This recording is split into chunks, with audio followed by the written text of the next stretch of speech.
Yes, today we will discuss subject engineering chemistry, unit 5th organic reaction mechanism and introduction of drugs. It contains organic reaction mechanism जो हम आप लोग 12th में पढ़कर आए हो, 11th में भी आपने पढ़ा होगा, जिसमें आपने substitution reaction, elimination reaction, addition reaction और रीअरेंजमेंट ये सभी आप पढ़कर आए हैं। आज जो हम डिस्कस करने वाले हैं वो है ड्रग, जिसमें हम लेंगे introduction, synthesis, properties and uses of drug. Two drugs are in your syllabus, one is aspirin, second is paracetamol. सबसे पहले हम बात करते हैं ड्रग।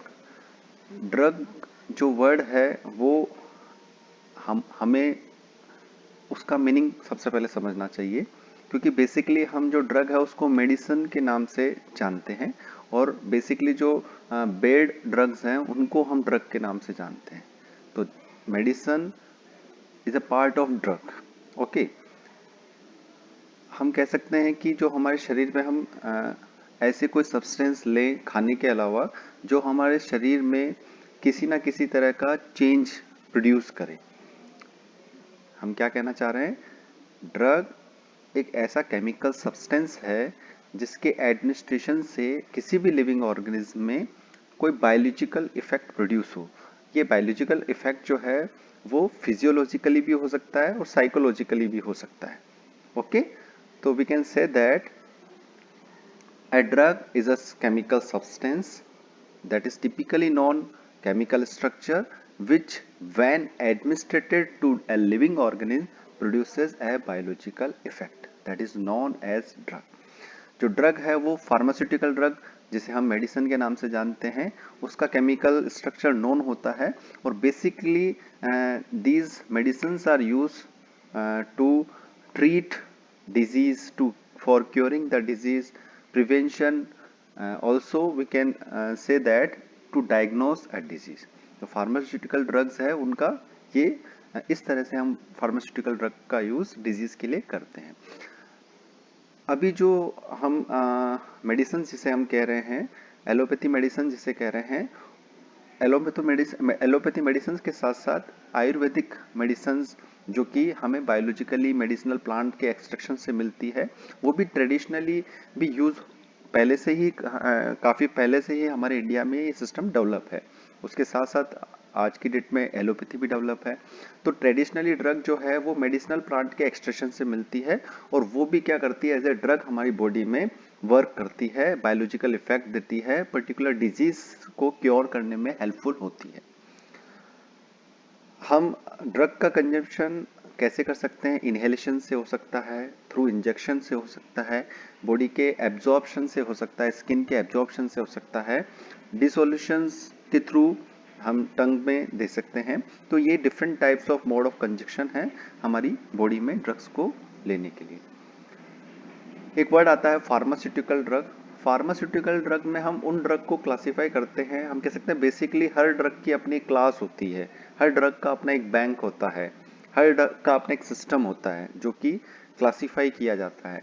ओके, तो जो फार्मास्यूटिकल ड्रग है उनको क्लासिफाई करने का क्या क्या तरीके हो सकते हैं कि जो पर्टिकुलर डिजीज के लिए वर्क आती है उसको अलग से क्लासिफाई करते हैं, जिनके केमिकल स्ट्रक्चर लगभग सेम होते हैं, सेम मैकेनिज्म ऑफ एक्शन होते हैं, है ना, और ए रिलेटेड मोड ऑफ एक्शन हो सकता है। क्लियर? तो इस तरह से हम डिफरेंट डिफरेंट ड्रग्स को जो है क्लासिफाई कर सकते हैं। एक होती है साइकोएक्टिव ड्रग्स, वो केमिकल सब्सटेंस जो हमारे सेंट्रल नर्वस सिस्टम को डायरेक्टली अफेक्ट करते हैं। क्लियर? उससे हमारा मूड, कॉन्शियसनेस इफेक्ट को भी अफेक्ट होता है। These drugs are divided into different groups. कौन कौन से हो सकते हैं? स्टिमुलेट्स करना, सभी जानते हैं, हम डेली लगभग जनरली पीपल्स यूज करते हैं कैफीन की फॉर्म में, चाय की फॉर्म में, है, कॉफी से भी मिलता है आपको, सॉफ्ट ड्रिंक से भी, सॉफ्ट ड्रिंक में भी यूज करते हैं। These are stimulants, that is caffeine, उसके बारे में हम डिस्कस करेंगे। डिप्रेजेंट्स, एंटी डिप्रेजेंट्स और डिफरेंट टाइप के साइकोएक्टिव ड्रग्स होते हैं। ओके, अधिकतर जो है साइकोएक्टिव ड्रग्स को के लिए कहा जाता है कि हमें इनका यूज़ नहीं करना चाहिए, क्योंकि इससे ज़्यादातर एडिक्शन होने के चांसेस ज़्यादा हो जाते हैं बॉडी के अंदर। इसी तरह से एक सिस्टम आता है anatomical therapeutic chemical classification system, जिसे एटीएस सिस्टम कहते हैं। हर ड्रग का एक यूनिक एटीसी नंबर होता है। अगर आप किसी भी ड्रग का नाम लिखकर अगर गूगल पर सर्च करेंगे तो आपको उसका पर्टिकुलर एटीसी कोड मिल जाएगा। ओके, इसी तरह से क्लासिफाई करने का एक और तरीका है बायोफार्मास्यूटिकल क्लासिफिकेशन सिस्टम।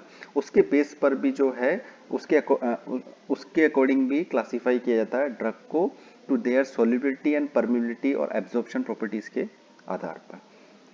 यहीं पर बात करते हैं हम कैफीन की। कैफीन भी एक ड्रग है। बेसिकली कैफीन जो है वो नेचुरली कॉफी बीन्स और टी प्लांट से मिलता है।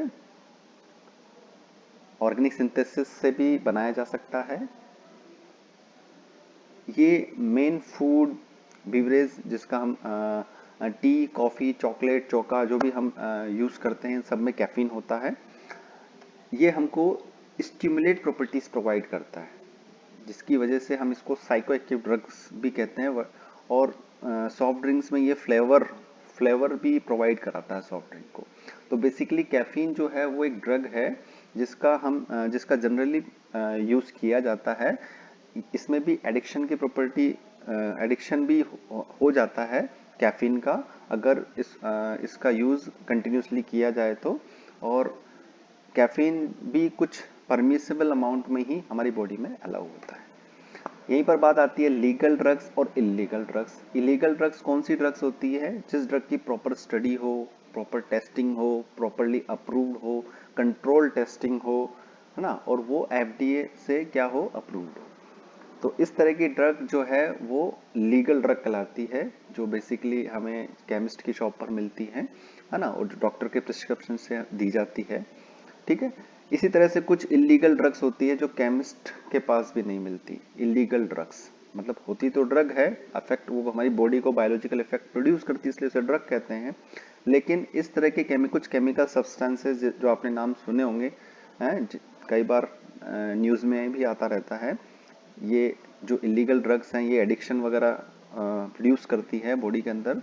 नशा वगैरह करते हैं जो लोग, वो इस तरह की ड्रग्स जो कि अलाउड ड्रग नहीं है, इलीगल ड्रग है, उनका यूज करते हैं, जो बॉडी के लिए हमारे गुड की जितना गुड नहीं है उससे ज्यादा हमारी बॉडी के लिए हार्मफुल होती है।